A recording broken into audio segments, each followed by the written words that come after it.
কা কা যাক, পেতনির হাত থেকে আজ আমার ছুটি। পেতনি বেরিয়েছে আর আমিও নিজেকে মুক্ত করতে পেরেছি। এবার বাবা পালিয়ে বাঁচি, কিন্তু যাওয়ার আগে পেতনির এই জাদু কাঠি আর সোনার কয়েনগুলো নিয়ে যাই। কাক পালিয়ে যাওয়ার কিছুক্ষণ পরেই, আরে কাকটা গেল কোথায়? এতদিন আমার পোষ্য ছিল, এখন পালিয়েছে। দাঁড়া বেটা, তুই পালাবি কত দূর, আমি ঠিক ধরে ফেলবো। কা কা আরে আমি সেভাবে উঠতে পারছি না কেন? মনে হচ্ছে এতদিন বন্দি থাকার ফলে আমার ডানাগুলো ভালো কাজ করছে না। ও বাবা, পেতনি তো আমার পেছনেই আসছে, বাঁচবো কি করে? এই তো টুনির বাড়ি পেয়েছি, এইখানেই সব জমা দিয়ে পালাই। ওদিকে কাকের খোঁজ করতে করতে একটু পরে পেতনি এসে উপস্থিত হলো। আরে এই তো একটা পাখির বাসা, আর এখানে আমার জাদুদণ্ড আর এই সোনার মোহরগুলো দেখতে পাচ্ছি কেন? তাহলে কি কাক নিজেকে টুনিতে পরিণত করেছে নাকি? দাঁড়া তো। আরে আরে কি করছো কি করছো? কাক, তুই নিজেকে টুনিতে পরিণত করলে কি হবে? আমি কি ধরতে পারবো না ভেবেছিস নাকি? আজ থেকে তুই আমার এখানে এই আপেল গাছে বন্দি হয়ে থাকবি। পেতনির কথা শেষ হতে হতেই টুনি আপেল গাছের আপেলে পরিণত হলো। মাকে তো পেতনি নিয়ে চলে গেল, এবার আমাদের কি হবে?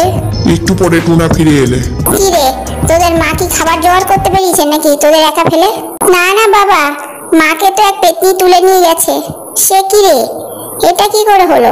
তা জানি না, পেতনিটা রেগে গিয়ে বলছিল কাক নাকি মায়ের চেহারা নিয়ে মা হয়ে বসে আছে, তাই ওকে নিয়ে চলে গেছে। এই রে, এবার কি করে ওকে খুঁজে পাবো?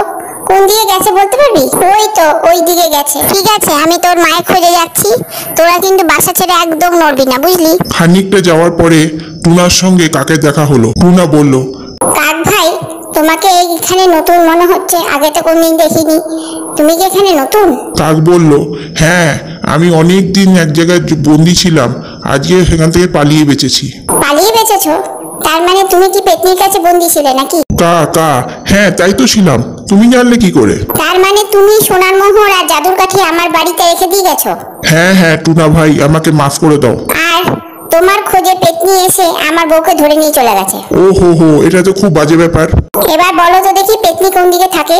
আমি জায়গাটা দেখিয়ে দিতে পারি, কিন্তু এর বেশি কিছু করতে পারবো না। কিন্তু পেতনির বাড়ি দেখিয়ে দিয়ে কাক পালিয়ে গেলে টুনা আশেপাশে তাকিয়ে কোথাও টুনিকে দেখতে না পেয়ে কাঁদতে শুরু করলো। হঠাৎই সেখানে এসে উপস্থিত হলো এক পরীরানী। জিজ্ঞেস করলো টুনাকে, কি ব্যাপার, তুমি কাঁদছো কেন? টুনা তখন সব কথা বলল। পরী বলল, ঠিক আছে চলো, আমিও খুঁজে দেখি টুনিকে কোথায় রেখেছে এই রাক্ষসী। দুজনেই পেতনির ঘরে তন্ন তন্ন করে খুঁজেও কোথাও টুনিকে পেল না। তখন দুজনে আবার বাইরে বেরিয়ে এলো। সেই মুহূর্তে পেতনি এসে উপস্থিত।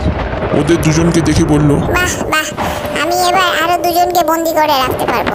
দুজনের মধ্যে খুব লড়াই হলো, আর পেতনি পরীরানীকে ঠিক বন্দি করে ফেললো। টুনা তখন দেখলো যে পরীরানীর জাদুকাঠিটা নিচে পড়ে আছে। ও তখন ওটাও তুলে নিয়ে পেতনিকে বলল, আজ আমিই তোকে শেষ করবো। পেতনি হেসে ফেলে বলল, পরি পারলো না, তুই হাতি পারবি। টুনা বলল, আমাকে পারতেই হবে, আমি পারবোই। দুজনের মধ্যে অনেকক্ষণ লড়াই হলো। তারপর শেষ অবধি টুনাই জিতলো। পেতনি ওখান থেকে পালিয়ে যেতেই পেতনির জাদুও নষ্ট হয়ে গেল। পেতনির জাদু নষ্ট হতেই টুনিও নিজের স্বরূপে আবার ফিরে এলো।